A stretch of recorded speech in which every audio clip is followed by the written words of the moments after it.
All right, everybody, it's Steve with the Real Progressives. I'm enjoying the music. Sorry, I can't help it. I really, really dig that stuff. Tonight, we're going to talk about the neoliberals that are starting to enter into the conversation.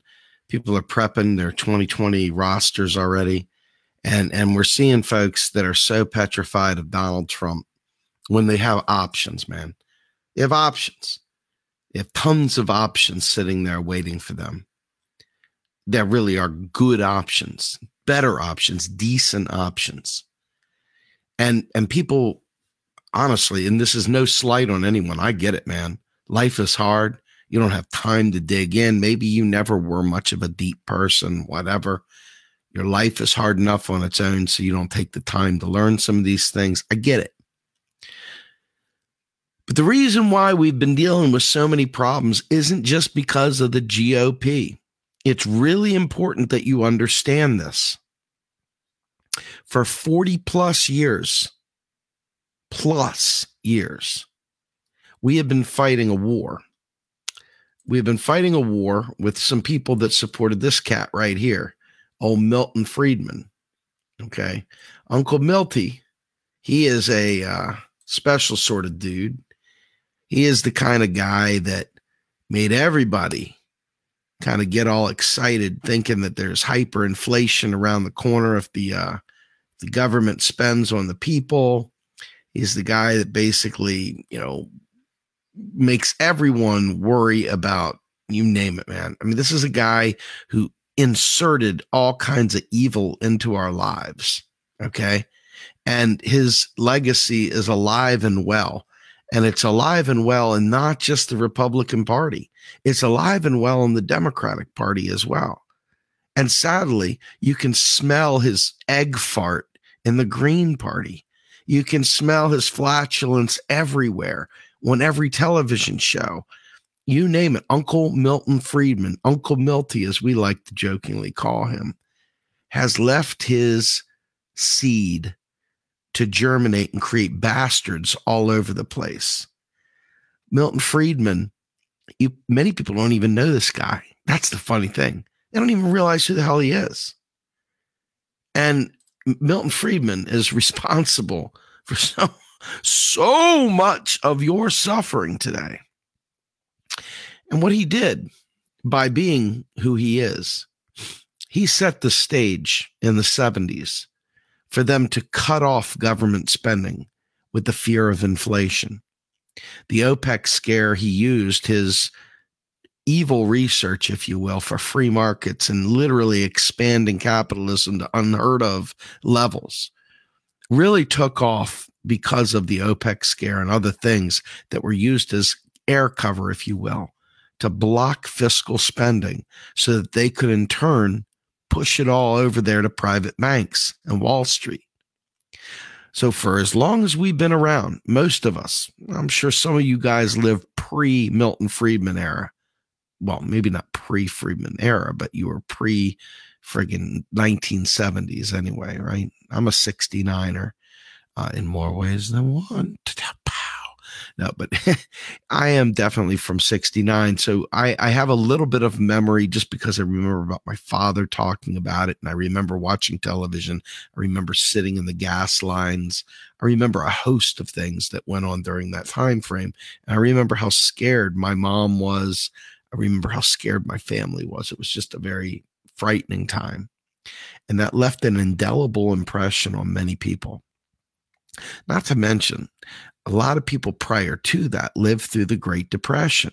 So you had that next generational pull that had been through the Great Depression, that learned about their bootstraps and learned how to carry a bag of ice 50 flights of stairs through broken glass and walk to school, blah, blah, blah. All that good stuff went into this. So the Republicans really, really kicked the Democrats' tail ends during the Reagan era. And because they kicked it so severely, this third way came about.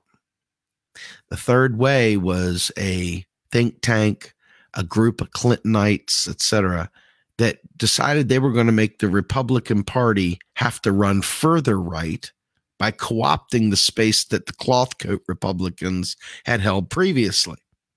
So the Democrats did more than move right. They didn't just fake it. They literally bumped the Republicans out of place. So now all of a sudden the Republicans, in a desperate attempt to find an identity, rather than swinging left, they swung further crazy to the right. You had the Newt Gingriches of the world. You had the contract with America. You had all this other nonsense going on. Bottom line was Bill Clinton took the Republican Party and claimed it. So Bill Clinton would describe himself as what they call a new Democrat. And this new Democrat was what Obama was. These are capitalists. These are Wall Streeters. These are slick talking, very nice, very affable. How you doing? No, how you doing? Kind of guys. Even W was a neoliberal. W wasn't nearly as conservative as many try to paint him out to be, but he was a bona fide neoliberal. But because of the same kind of crazy propagandized hate that we get, because of 9/11, because of Iraq, because of all these things that occurred, W gets a little extra hate thrown his way, a little extra shade thrown his way. But make no mistake, they're all in cahoots. Those people right there. Bill Clinton destroyed welfare, literally reinvented government. They literally ran a surplus and literally started some of the biggest recessions on the books ever. And in many ways, we're still recovering from the Clinton balanced budget. Okay. So neoliberalism has been going along for a long, long time. Neoliberalism is not a partisan thing. Neoliberalism is a bipartisan thing. People sometimes confuse the idea of neocon, which is the neoconservative war hawk kind of global warfare, kind of aggressive military strategy approach to things. That's different. That's important because we're very much anti-neocon. But neoliberal is about free markets. It's about globalism. It's about free trade. It's about literally doing what the EU has done, which is why you've got Brexit. It's kind of a twisted thing because on one hand, you got these racists over here, scum of the earth, fighting for it. But the flip side is that if you get rid of the racists, you look and you see, hey, neoliberalism's alive and well. Thatcherism is going crazy. They're trying to create markets. And people are suffering mightily from the way they're going about it.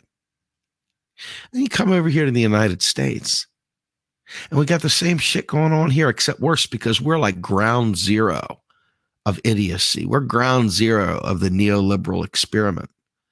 Our wealth inequality in America is just out of this world. Our healthcare sucks. Our education sucks. But damn it, we're proud as hell to be Americans, aren't we? We're just proud as hell. We're ready to wave a flag, ready to roll some coal, ready to put our flag in the back of our 4x4 with our gun rack, ready to go hunting. Proud to be an American, all that good stuff. And folks, we haven't seen a quality of life uptick. And I'm not talking about a token uptick. We haven't seen any. In fact, we've gotten a boot in the mouth. And so when I say neoliberalism is a curse, I'm not just talking smack. When I say Hillary Clinton was a neoliberal, I'm talking about it with a huge historical background, folks. I'm talking about it as someone who understands what took place when they repealed Glass-Steagall. I'm talking about someone who understands what they've done to create the situation that created the global financial crisis. Okay. I'm talking about the shadow banking. I'm talking about taking all guardrails off. I'm talking about libertarianism masked as Democrats, masked as Republicans, which is really just let it rip. Okay. And you still see these free marketeers bitching and moaning about a little bit of regulation. What little, it's almost humorous. And what they do is they trim government down to the point where it's so ineffective and useless that all you can do is say, see, government's failing. Yeah, government's failing yet again. Yeah, who the hell needs more government in their lives? Well, you haven't seen real government because if you were paying people the right price, they'd be giving you the right work. If you were actually funding programs, the programs would actually work. Now, here's the problem. The programs have been designed by neoliberals, these people that want to privatize everything. So there's a goal in mind. They want shit to fail because they want to be able to privatize. And when they do give a token giveaway to somebody, it's always like the ACA, where we're going to go ahead and push it off to some industry. So here we are coming up into 2020. Now, for 4 years, Real Progressives has day in, day out beat this gong. I mean, like beat this gong hard. And for 4 years, I've gotten more teeth kicked out of my mouth by people who thought that I was somehow or another pro-Trump, because they're just not digging what I'm saying. They're not getting it. It's not, sparks aren't firing. There's some dissonance there between reality and their understanding. And so they don't hear what I'm saying. It just goes right past them. And I'm like, guys, gals, you can be a vote blue till you die kind of person. Ride or die, vote blue. Whatever it is you do you. But I'm telling you right now, you better get serious about fighting neoliberalism. You've got to get serious about fighting neoliberalism. Because here we go. The candidates are coming out. Beto O'Rourke is suddenly being painted as a potential vice presidential candidate with Biden, possible candidate himself. Biden, the original author of the crime bill, suddenly progressive. Give this man a break. The only thing progressive about him is his age. Okay. Ain't nothing else progressive about the man at all. Nothing. He's affable, just like all the rest of them. He's got a winning smile. Probably gives a hell of a good handshake. Does the good double guns. All the other things that a neoliberal does, that all the new Democrats do. But that doesn't mean that he isn't going to literally make your life a living hell. And what happens is neoliberals tend to make a certain amount of people better than they were before. Just enough to make you forget about all the other people that didn't do well, that did really, really badly. So there's never enough energy to actually fix the problem, because you've balkanized, in other words, carved up and divided enough of the same constituency into different little identity politics boxes, different demographic boxes, different socioeconomic boxes, whatever. Likes, dislikes, men, women. Let's split it all up, man. And they render us inept, because what they do is they allow the GOP, the Donald Trumps of the world, to come out there and bloviate and make us remember why we hate the GOP. And then they let the left go out there screaming and moaning in a way that's ineffective, unfortunately. And then they come in, the great peacemakers, the adults in the room. Well, certainly there's a common ground here. Certainly we can find bipartisan agreement. Let's not be hasty. Let's not, they're always the adult in the room. They're always patting you on the head, calming you down, making you drink your, warm cyanide-laced milk. And you get lulled to sleep. You're like, yeah, that's got to be better than Trump. It's just got to be better than Trump. It's got to be better than Bush. It's got to be better than so-and-so. Yeah, every election cycle, it's got to be better than. It's got to be better than. And this is not a pitch for lesser evilism. I'm not making that case. What I'm trying to do is try and show you that the greater evil is always neoliberalism, period. Wherever it shows its face, neoliberalism. And sometimes when the devil gives you good double guns, hey, Here, have a great handshake. Nice, warm. I got perfect posture. How are you doing? Doesn't mean that the silver-tongued devil isn't just as lethal, isn't bombing more countries than his so-called conservative predecessor. So enter in, let me break my no fossil fuel contribution pledge Beto in and talk about the fact that here we go. We got this guy. He's got the friggin' winning look. You harken back to the Kennedy era. He's kind of got that Kennedy face. You see a little bit of Bobby in there. See a little bit of John in there. See a little bit of JFK Jr. in there.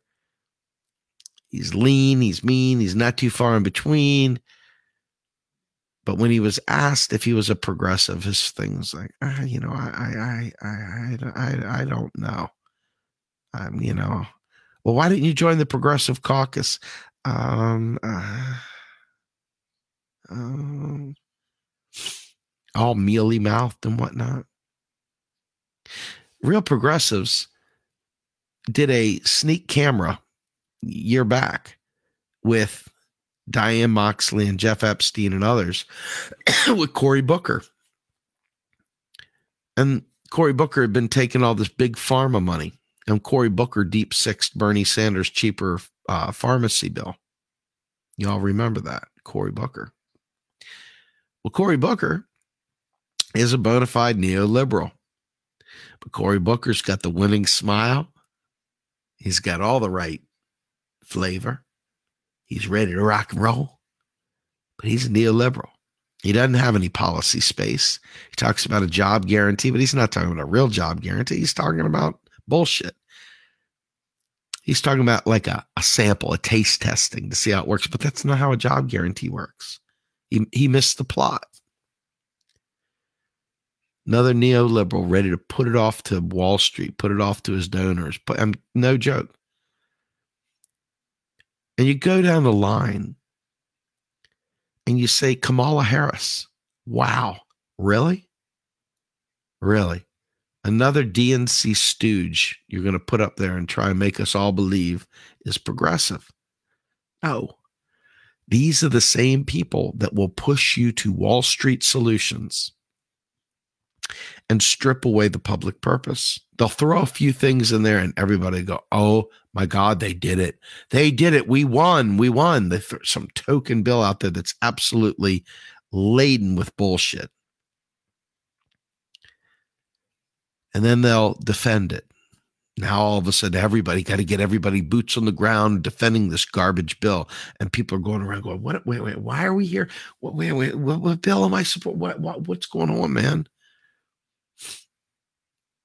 And they find out.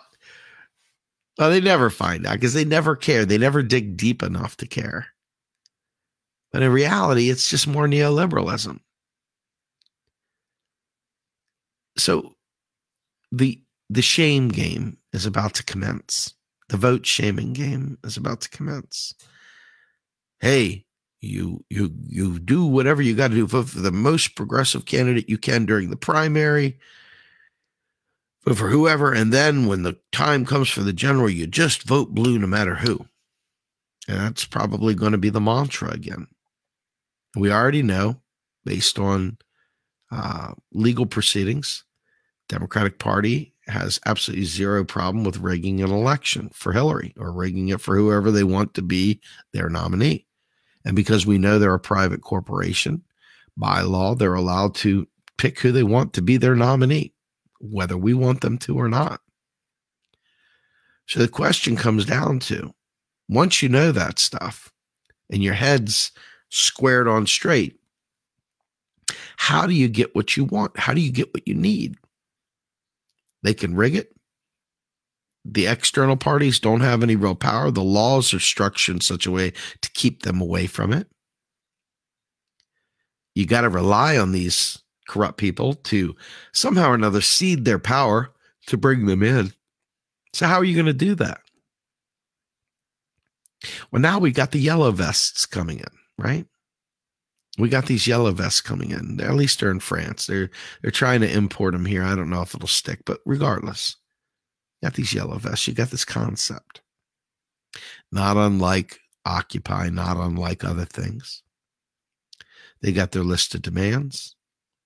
Many of them are not bad demands at all. They're things that we all would be fighting for normally. The problem is, once again, they're just sort of nibbling around the edges even still. At the end of the day, they're not fighting for a job guarantee. They're not fighting for a Green New Deal. I mean, they got things in there that are really good, and it's great, and it's exciting.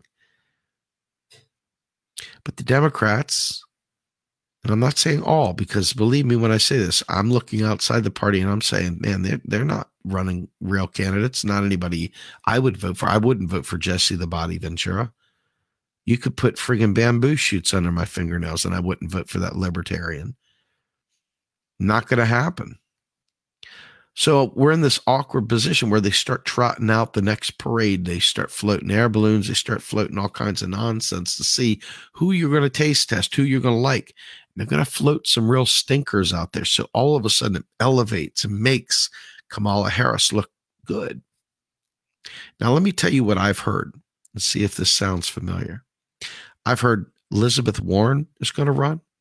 I've heard Bernie Sanders is going to run. I've heard Tulsi Gabbard is going to run. I've heard Joe Biden's going to run, Kamala Harris, Cory Booker. And I've heard that Beto may. Now, of all those people, there's really only one that stands out to me, and that's Bernie. He's taken the time to build the organization. He's got the right economic team. I take nothing away from any of the other ones, but he's the only one that I see in that mix. But he's got some limitations as well. He's going to be beaten over the head for age. He's going to be beaten over the head for socialism. He's going to be beaten over the head for blah, blah, blah, for not being a real Democrat or whatever bullshit they throw at you.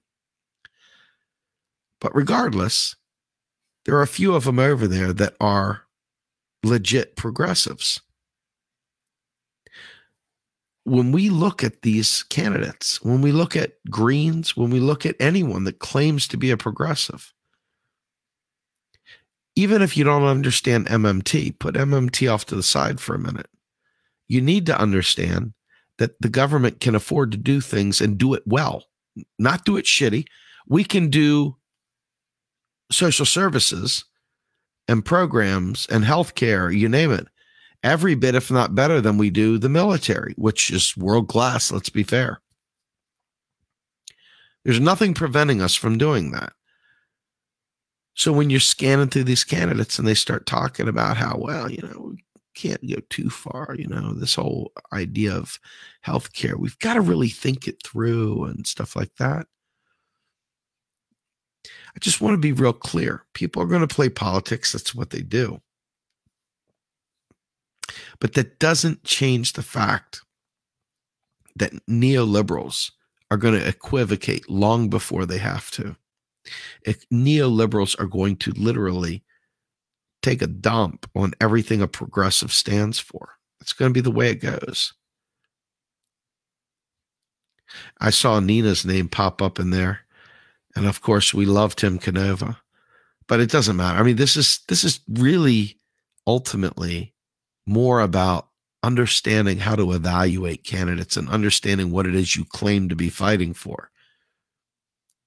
Not Trump is not good enough. Okay? Because if we do our job right, we can mitigate a lot of that with sheer popular support and literally refusing to accept bullshit.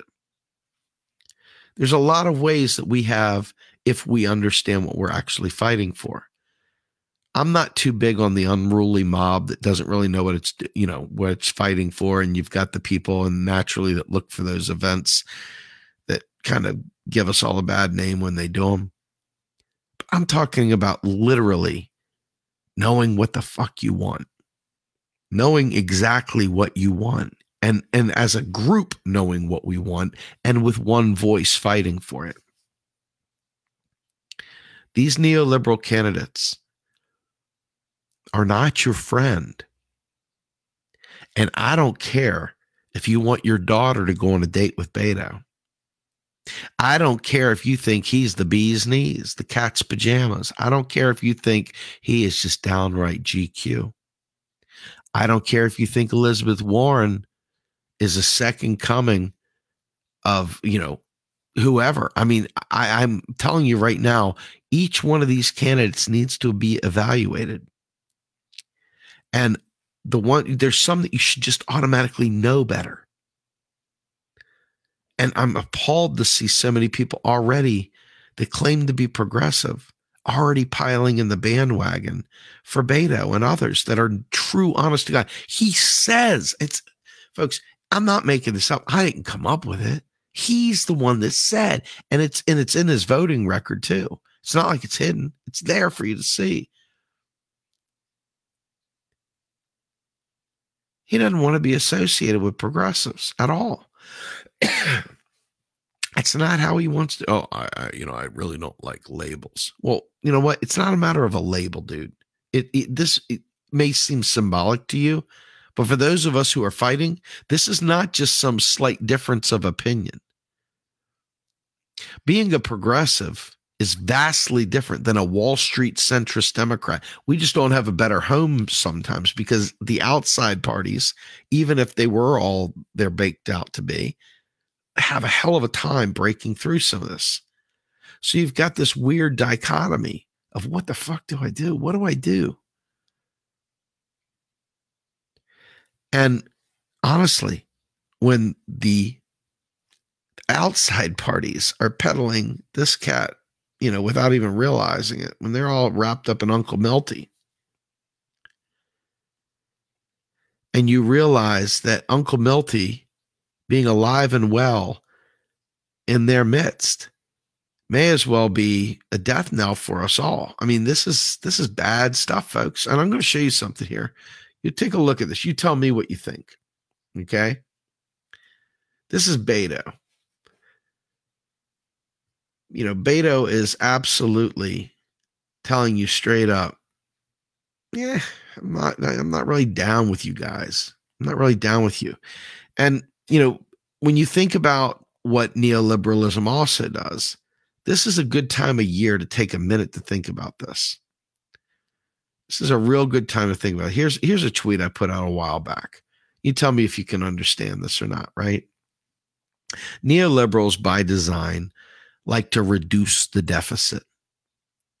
They like to focus on getting rid of the national debt, and they like to try and redefine government. They like to try to, make it slimmer, make it leaner, make it more efficient. Well, these are all buzzwords for cutting, lopping shit off. And as I look at this, I say to myself, who's fighting for unemployment? Like, who's fighting to make sure that we have a job guarantee? Who's fighting to get rid of student debt? Who's fighting? Who's fighting for all these different pieces? Who's going to prevent suicide more during this cold winter season as we go into these holidays? Now, obviously, 2020 is a long way off. It is, sort of. But they're going to start floating it, just like Christmas gets, you start seeing Christmas trees and stuff advertised in August.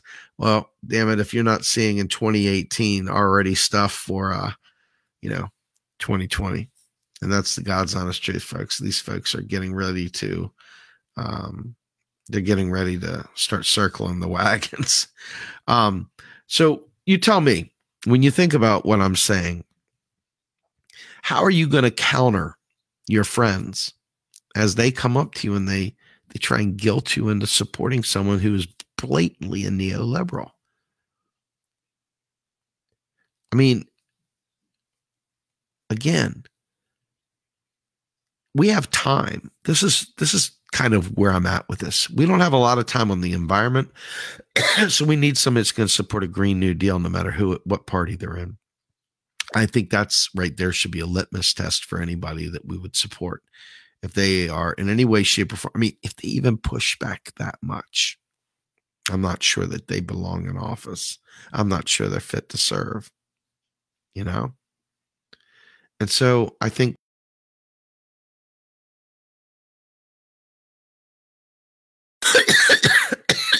think to myself, is this guy somebody that people are really going to put out there because he looks the part? It's not because of his policies. That's for damn sure. So what are we going to do here, right?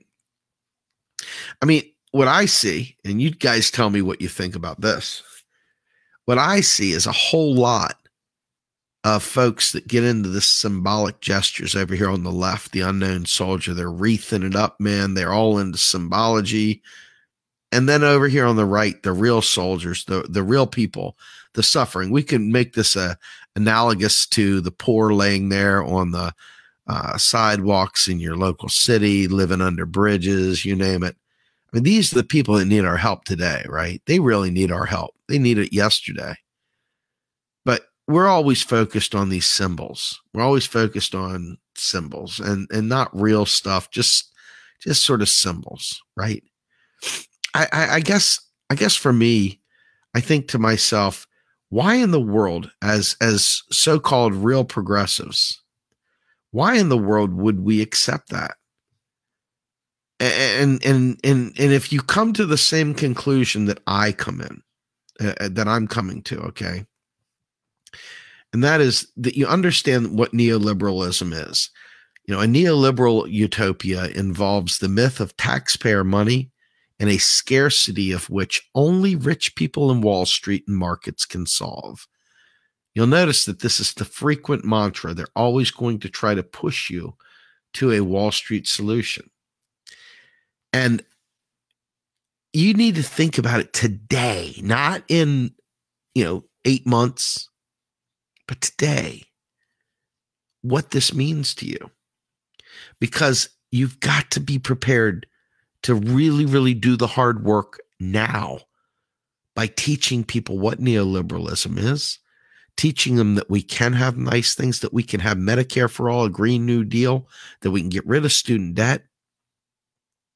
We literally have annually right now, conservatively speaking, $2 trillion a year of additional deficit spending we could do.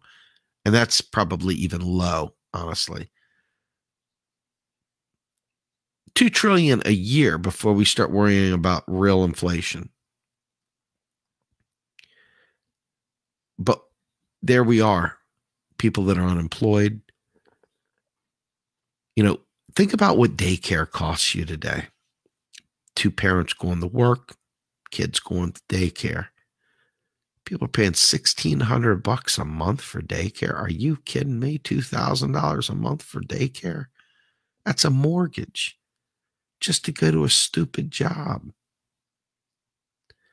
Why are we not advancing telework solutions? Why are we not incentivizing this? Think about it.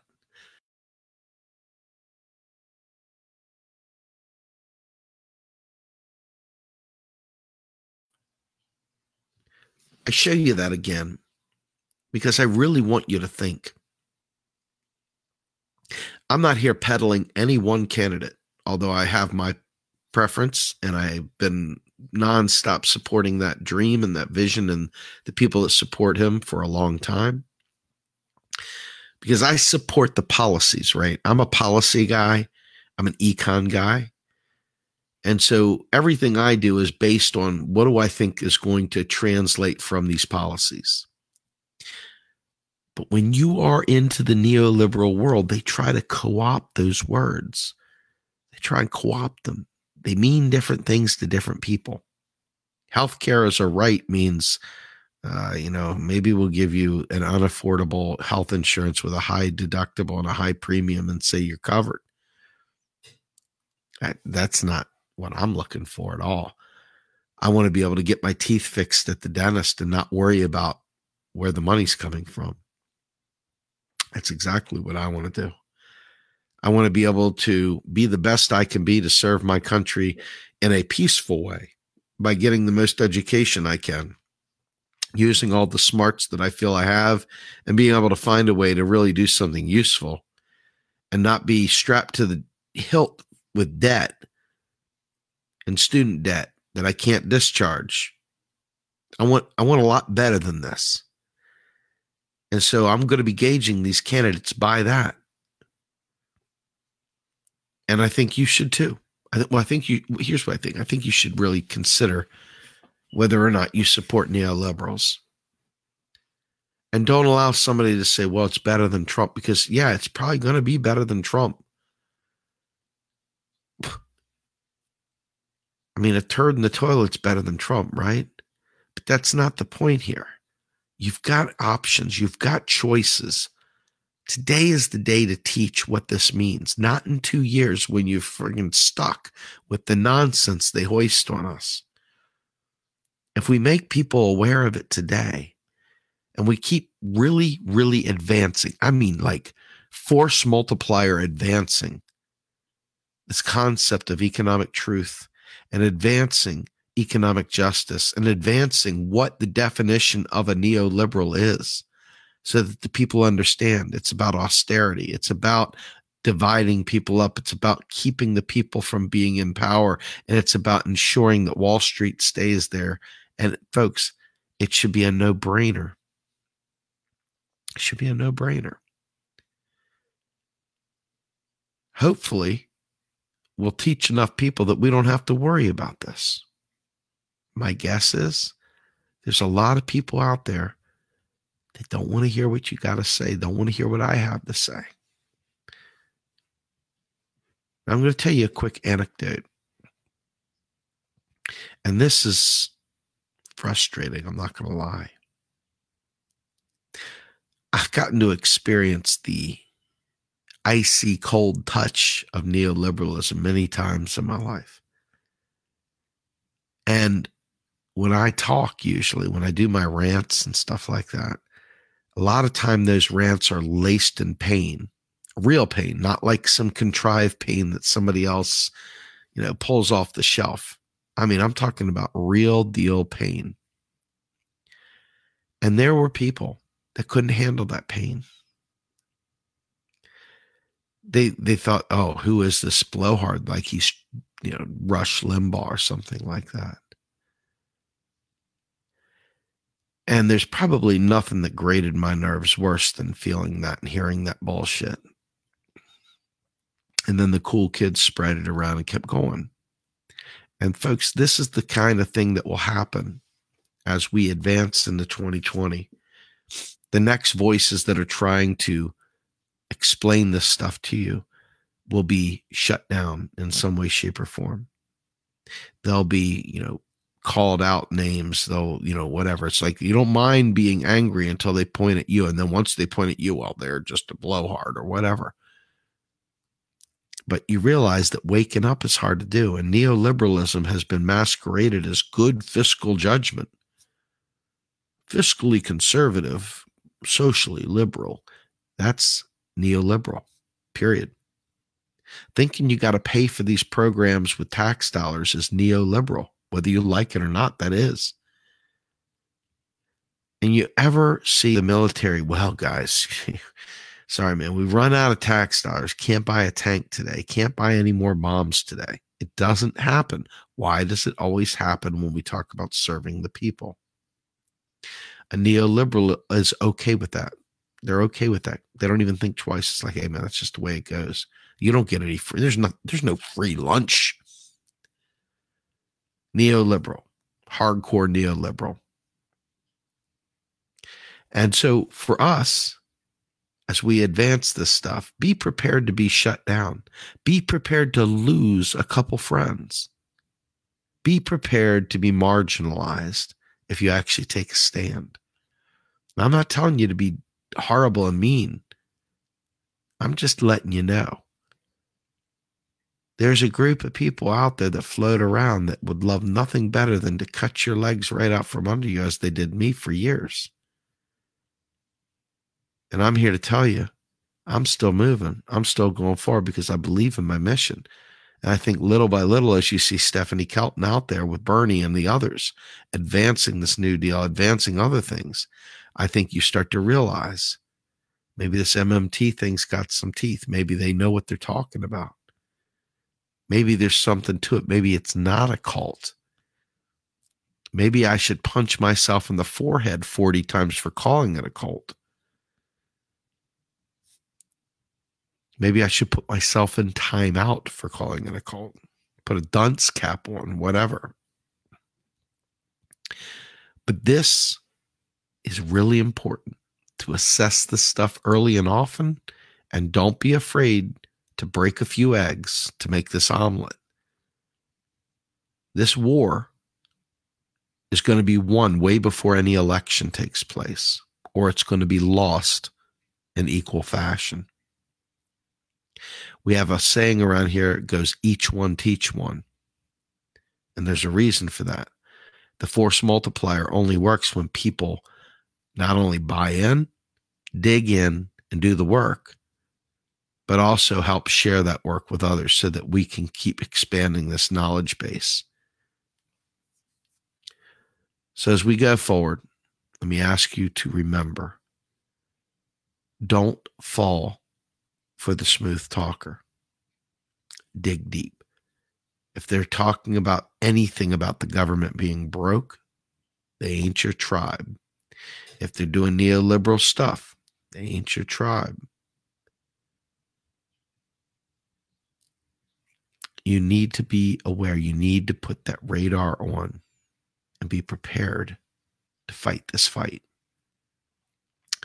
Now, I'm going to tell you, from my perspective, I think that we as a movement are probably lacking some of what we need, because that's what we do. That's what happens. And I think that it's a shame that we don't have more time to be able to develop those voices and develop that knowledge. So there's a good chance that a neoliberal will slip through the cracks. Why?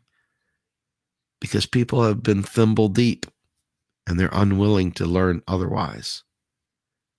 So it might not be my voice that touches them. It might be your voice. So you've got to get prepared. You've got to bone up. You got to do the dirty work. You got to do the wet works. You got to get prepared to win this war. In any event, I'm going to go ahead and leave you with this song again. I love this song. I'm going to take a night. Have a good one. I'll catch you all on the flip side.